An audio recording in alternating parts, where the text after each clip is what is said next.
அனைவருக்கும் வணக்கம். நான் வழக்கறிஞர் சரண்யா. கம்பெனி ஒரு எம்ப்ளாயை என்ன ஒரு ரீசனும் சொல்லாம டெர்மினேட் பண்ணுனா, வேலையை விட்டு நிறுத்தினா அது சட்டப்படி சரியா?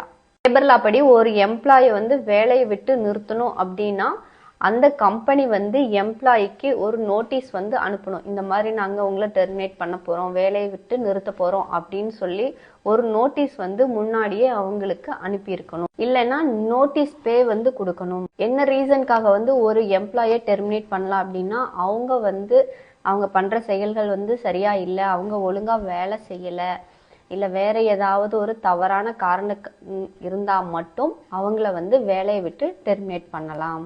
அடுத்ததாக ப்ரொபஷன் பீரியடில் வேலையை விட்டு ஒரு எம்ப்ளாயை நிறுத்தலாம். அவங்களோட கான்ட்ராக்டில் இந்த மாதிரி ப்ரொபஷன் பீரியடில் ஏதாவது ஒர்க் சரியாக பண்ணலை அப்படிங்கிற பட்சத்துக்கு, இல்லை வேற ஏதாவது ஒரு காரணத்திற்காக டெர்மினேட் பண்ணலாம் அப்படிங்கிறத அவங்க பாலிசியில் மென்ஷன் பண்ணியிருந்தா நோட்டீஸே அனுப்பாமல் அவங்கள டெர்மினேட் பண்ணலாம் அப்படிங்கிறதும் அதில் மென்ஷனாக இருந்தது அப்படின்னா அந்த எம்ப்ளாயை அந்த கம்பெனி வேலையை விட்டு நிறுத்தலாம்.